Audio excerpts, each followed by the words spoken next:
ser bem-sucedidos na nossa caminhada cristã se a gente, de fato, não tem a revelação do batismo no Espírito Santo, né? E a gente viu lá que é necessário essa segunda experiência. Depois que você tem a revelação da morte e ressurreição de Cristo, para que você pudesse ter esse acesso livre ao Pai, aí vem esse segundo momento tão importante na vida do cristão, que é o batismo do Espírito Santo, né? E hoje eu quero falar sobre o despertar para a frutificação. O despertar para a frutificação. E aqui eu queria fazer uma perguntinha. Quais são os segredos para que eu e você, a gente possa ter uma vida produtiva? Você sabe que existe o trabalho duro, mas existe o trabalho burro. Você pode trabalhar duro e não ter resultados. Mas você pode trabalhar duro de forma inteligente e ser muito produtivo. Amém?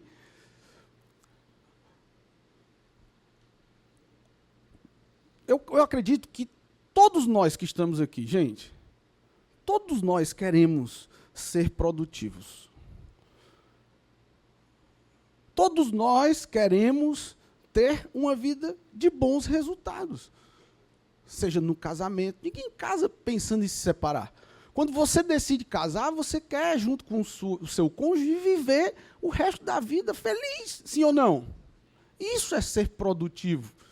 Você entra em um curso, em uma faculdade, você não quer entrar para ficar reprovado. Você quer ser aprovado. E isso é ser produtivo. Amém? No meu modo de ver, ser produtivo é até um princípio de mordomia. O que é a mordomia? A mordomia nada mais é do que você administrar bem aquilo que lhe foi confiado. Vocês lembram do filho pródigo? O que é que o filho pródigo fez com aquela herança antecipada que lhe foi entregue? Ele não foi um bom mordomo. Ele não foi um bom despenseiro. Vamos supor que você, empresário, tem um almoxarifado lá no seu negócio. Você confia aquele almoxarifado a uma pessoa produtiva ou uma pessoa que não está nem aí? Claro que você vai confiar a pessoas produtivas. Então, eu acredito que é sim um princípio de mordomia. A produtividade nada mais é do que você realizar o máximo com aquilo que você tem. Davi foi extremamente produtivo. Quiseram entregar um monte de coisa que não cabia a ele.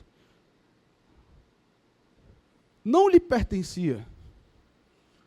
E ele, com uma funda, um estilingue, uma baladeira, não sei como é que você chama, e uma pedrinha, usou aquilo que ele tinha e foi produtivo.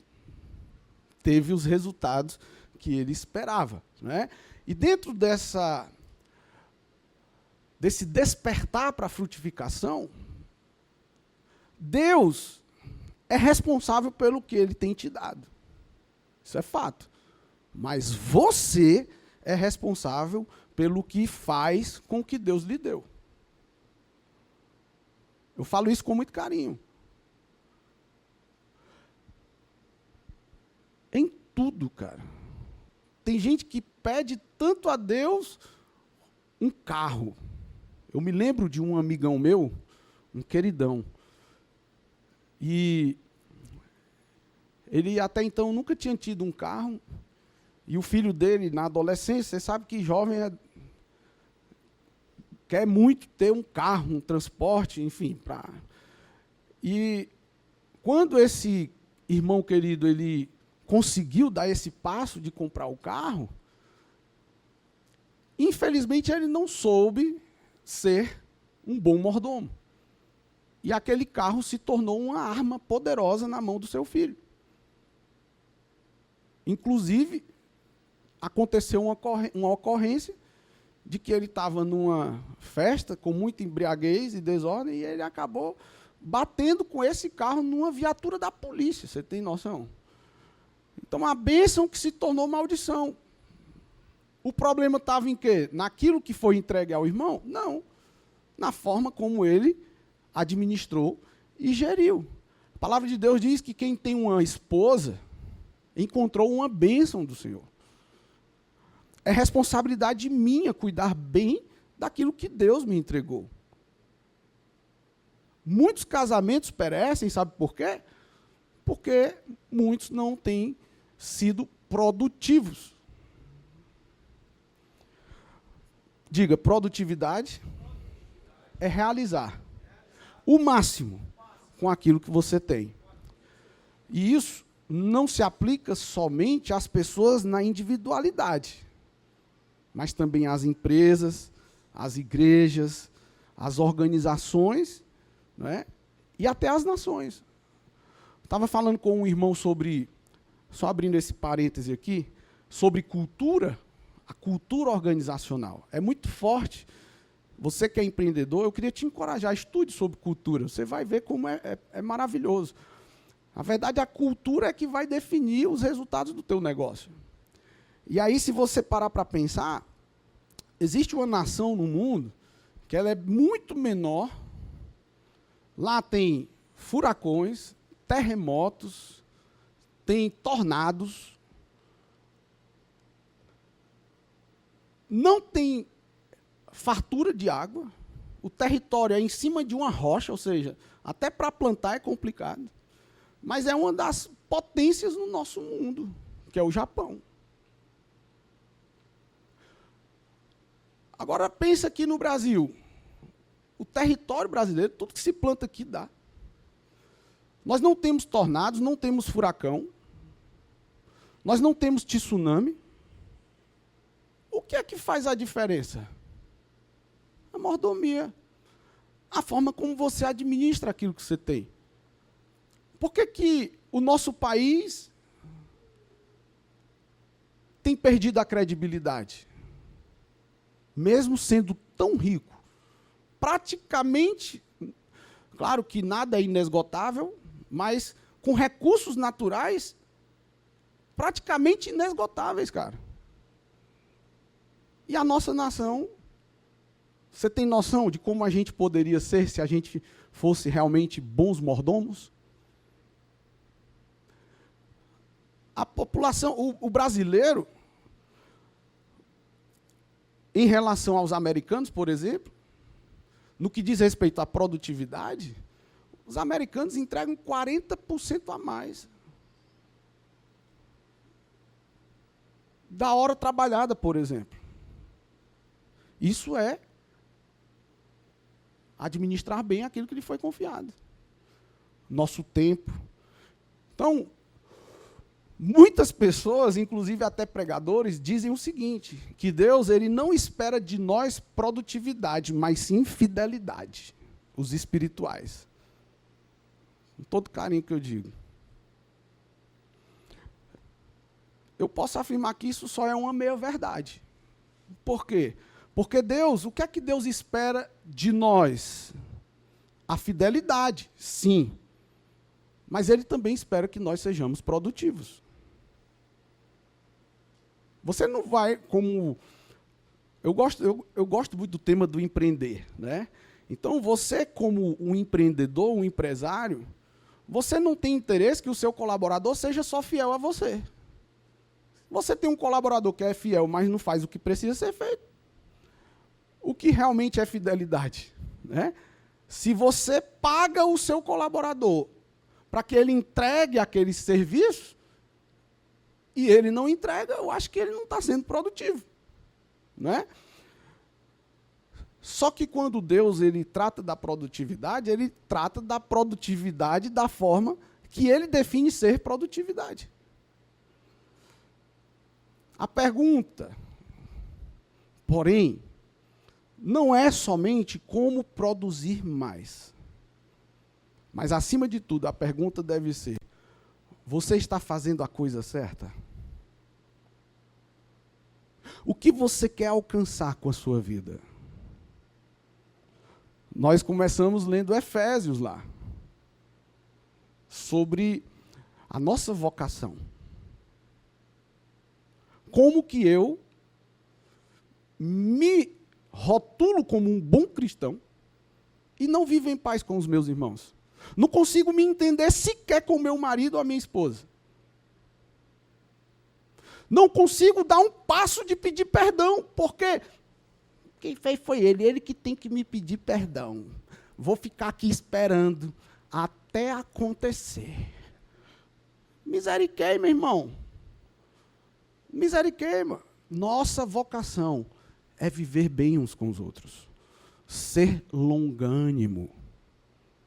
Amar uns aos outros. Aí, se você quiser se aprofundar mais nisso, você pode procurar lá no nosso site ou no nosso aplicativo uma mensagem que tem hashtag uns aos outros. Você vai poder se aprofundar mais sobre esse tema. Então, a palavra de Deus mostra alguns propósitos que Deus deseja para todos os seus filhos. Como que Deus mede a produtividade? A palavra de Deus, mais do que qualquer livro ou curso, fala sobre uma vida produtiva. A Bíblia usa a palavra produtividade, mas a palavra que a Bíblia mais usa, que é uma palavra, digamos assim, bem orgânica, é a palavra frutificação. Por isso que é o despertar para a frutificação. A palavra de Deus deixa claro que Deus te fez para frutificar. Deus quer que eu e você, a gente frutifique. Se você sair daqui hoje por esse despertar para a frutificação, à luz da palavra de Deus, aí sim você vai entender a definição de Deus sobre o que é produtividade, e eu tenho certeza que você nunca mais vai olhar para a sua vida cristã da mesma forma. Amém, queridos? Então vamos hoje despertar para a frutificação. Olha essa frase que está no telão. O tipo de produtividade que tem valor diante de Deus é a frutificação. O mundo, ele tem muitas definições, conceitos, perspectivas sobre sucesso. Mas qual é a definição de Deus sobre o que é sucesso? Olha só, sucesso não é algo superficial. Sucesso não é um ativismo religioso para Deus. Sucesso é dar muito fruto. Agora, o que é dar muito fruto? Essa é uma das coisas principais que Jesus ele ensinou antes de ser crucificado. Foi que ele queria que os seus seguidores dessem muitos frutos. Essa é uma vontade de Deus para mim e para a sua vida. Ele trouxe um capítulo inteiro na Bíblia sobre a importância da frutificação. E eu queria, junto com você, estudar alguns princípios que produzem frutos na sua vida, no seu ministério, na sua família, no seu trabalho, lá na sua empresa. Nós precisamos entender, cara.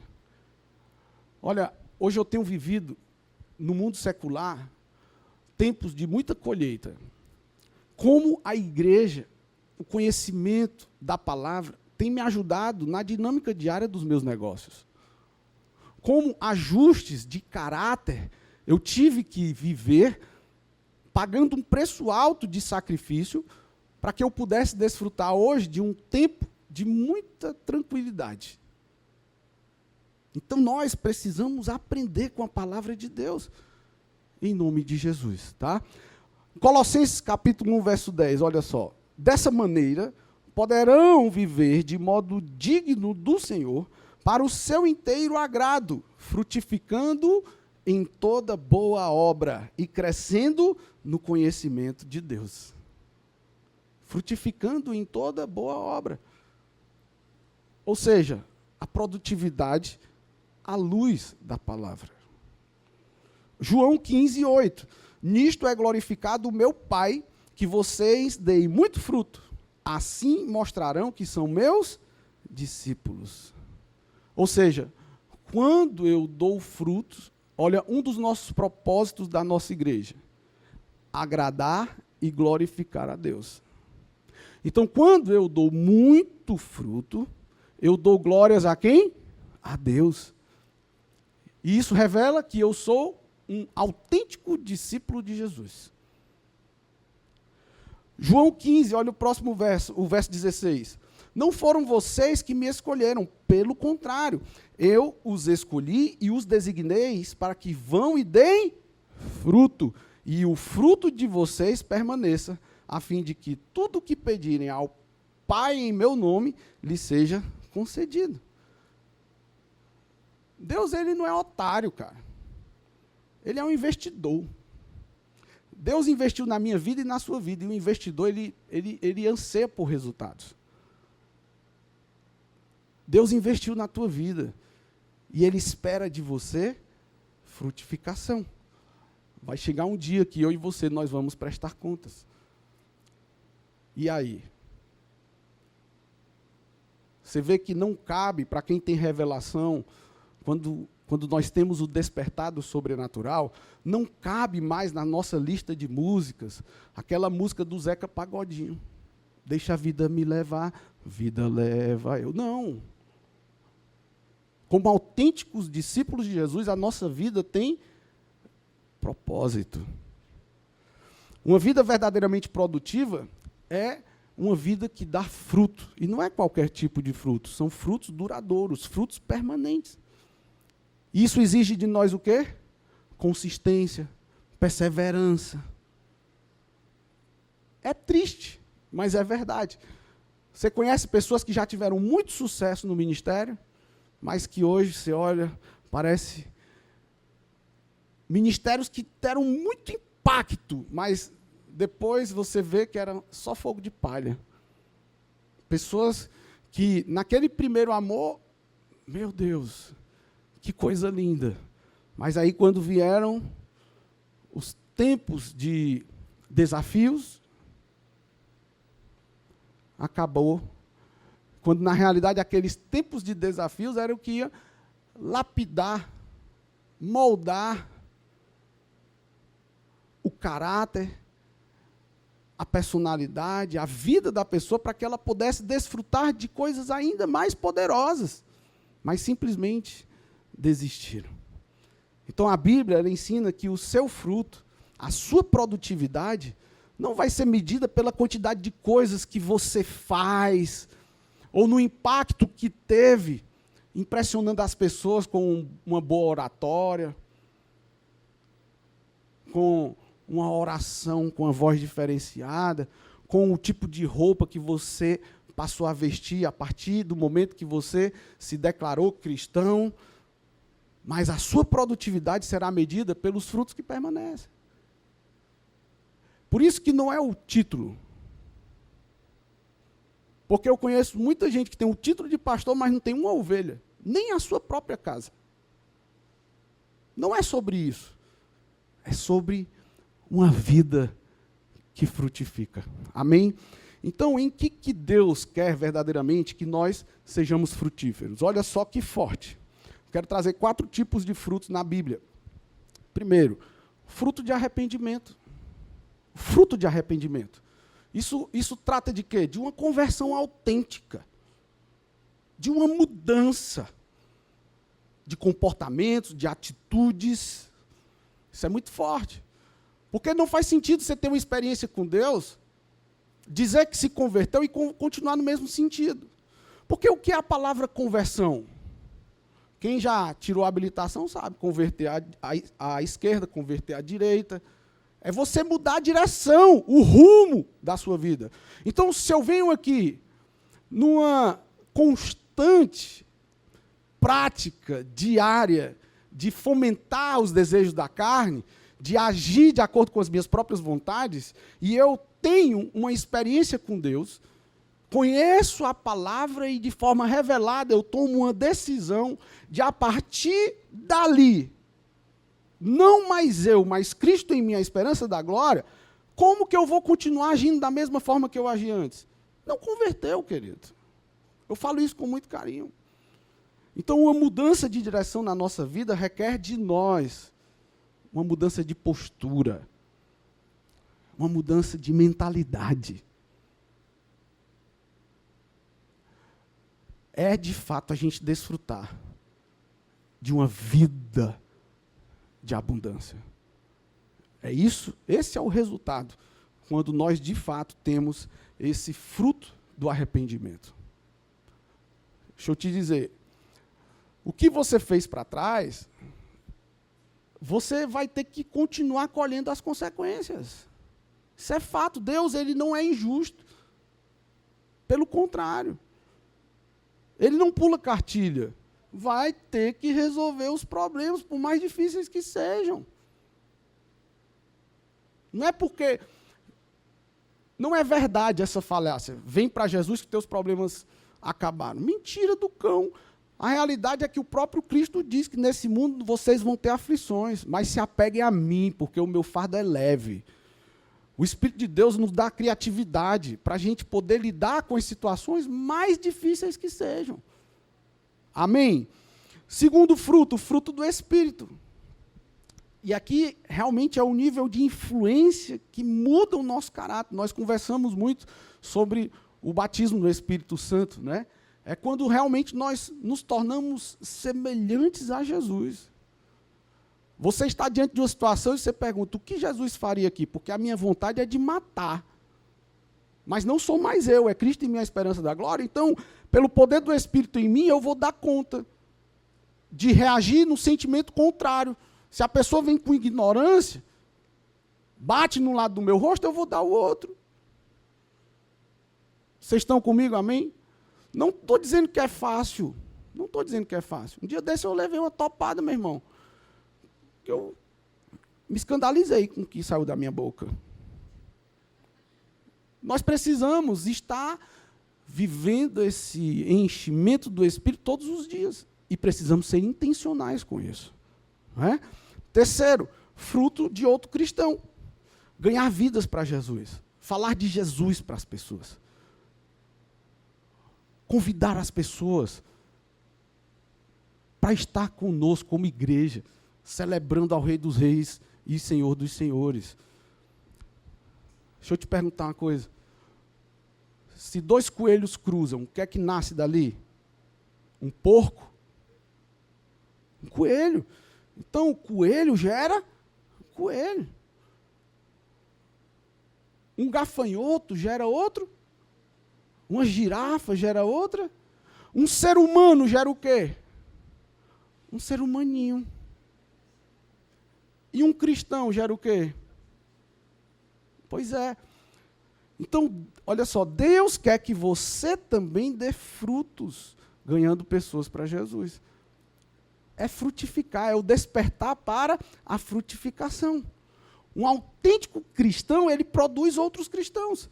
Deus, ele quer que a gente seja frutífero. Essa é a vontade de Deus para mim e para a sua vida. E isso é tão interessante, se você for refletir, eu ouvindo o pastor Eibe falando sobre essas verdades, e ele trouxe uma reflexão interessante. Ele disse assim, olha, lá no céu você vai poder ter relacionamento com seus irmãos. Você vai poder brincar. E aí ele falou várias coisas maravilhosas que a gente vai poder fazer no céu. Aí ele disse assim, olha, só tem duas coisas que a gente não vai poder fazer no céu. A primeira é pecar, porque só entra no céu e lá é tudo bênção, ninguém vai pecar no céu. E a segunda é falar de Jesus, evangelizar, ganhar outras pessoas para Jesus. Porque quem está lá já foi alcançado. E aí, dessas duas coisas, pecar e ganhar almas para Jesus, qual dessas duas coisas Deus deixou para a gente fazer aqui na terra? Certamente que não foi pecar. Então vamos ser intencionais nisso. E o quarto fruto, o fruto do ministério. Servir a Deus e às outras pessoas. Vocês viram aqui que coisa linda lá em Tururu, não estava nem sabendo desse movimento lá em Tururu. Você está vendo? Se eu fosse centralizador, quisesse estar em tudo. Sexta-feira nós tivemos uma vigília aqui, cara, foi assim, os testemunhos poderosos do que aconteceu aqui na sexta-feira. Foi lindo demais. Inclusive, nessa sexta-feira agora, nós vamos ter de novo, só que mais cedo, tá? 8 horas nós vamos ter uma vigília aqui. Se você quiser, você está convidadíssimo para vir junto com a igreja aqui na sexta-feira. Então já pensou se eu fosse aquele pastor que quer saber de tudo, que quer dar conta de tudo, quer ter o controle de tudo? Meu Deus, ficava limitado a mim, que coitado.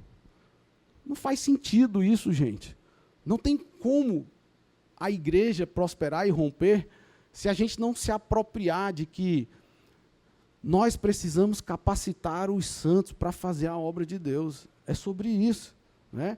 Então, servir a Deus e às outras pessoas requer de nós a revelação, o despertar para a frutificação. Eu fiz questão de deixar isso no telão. Deus quer usar os seus talentos, suas habilidades, seus dons, sua personalidade, suas experiências para abençoar outras pessoas e para promover o reino de Deus aqui na terra. Se você quiser se dedicar mais, lá em Mateus, no capítulo 21, fala sobre aquela figueira que não estava dando frutos. Ela tinha bonitas folhagens. Tinha uma aparência de uma saúde invejável. Mas que a realidade é que ela não dava frutos. E aquela figueira ela foi amaldiçoada. O que é que a gente pode extrair daqui? Qual o ensino sobre a importância de todo seguidor de Jesus dar frutos? Essa é a revelação ali. Então, esse episódio é uma lição sobre a hipocrisia e sobre a verdadeira fé. Porque tem gente que se diz cristão só da boca para fora. É um cristão não praticante. Ou seja, não vai ter resultados na sua vida. Vocês já ouviram esse negócio? De cristão não praticante, católico não praticante, evangélico não praticante, dizimista não praticante. Quais são os resultados que vai ter? Nenhum. Não é? Então Jesus ensina que Deus espera frutos verdadeiros de fé e obediência daqueles que o seguem. Eu falo com muito carinho. Um cristão que não dá fruto é uma contradição. Um cristão que não dá fruto é uma contradição. Porque se você dá frutos, traz glórias para Deus, cara, se você não dá fruto, você não dá glória nenhuma para Deus. É uma contradição.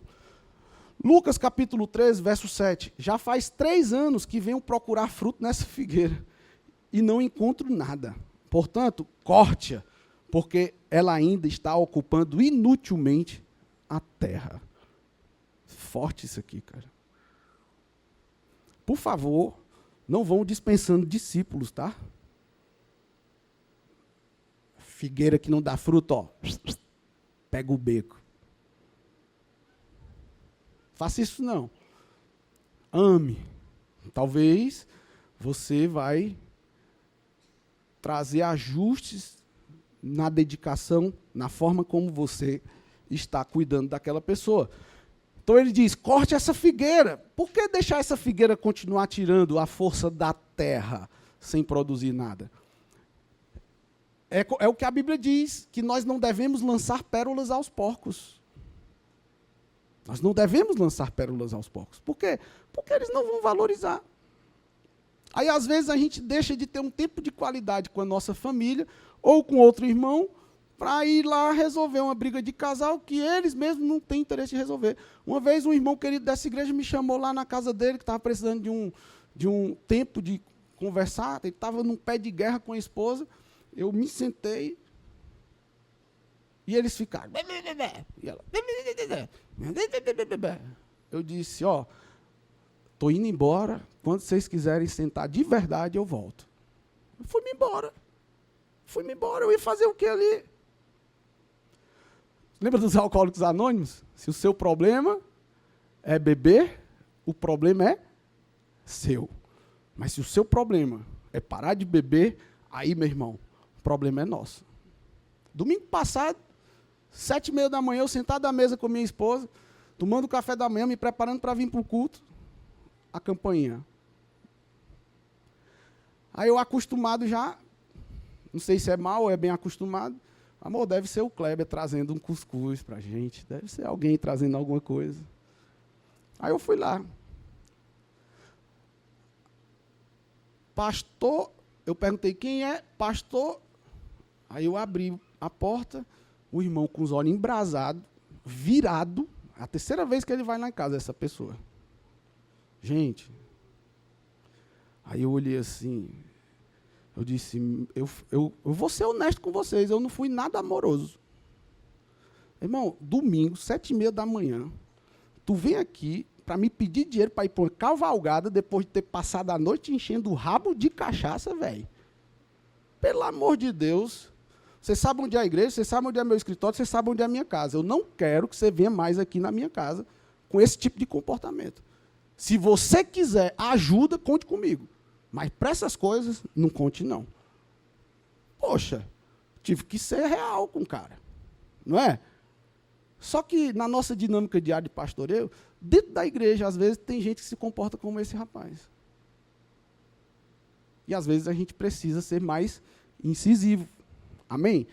Quer mudar, meu irmão? Conte comigo. Agora, se não quer frutificar, meu irmão, com todo carinho, eu tenho todo o tempo do mundo, gente. Eu só não tenho tempo para perder. Não tenho tempo para perder. Né? Então a gente tem que ser intencional na frutificação. Mateus capítulo 3, verso 10, olha. Toda árvore que não der bom fruto será... Quando a Bíblia traz isso, o que é que Deus espera de nós? Esse despertar para a frutificação, gente. Não dá para ser um esquenta-banco de igreja. Aquilo que nós recebemos do Senhor, nós precisamos transmitir. E hoje o Senhor está dizendo, ó, acorda, ó, tu que dormes. Antes que seja tarde demais. A minha vontade é chegar no final, entrar no descanso do Senhor. Mas antes ouvir dele.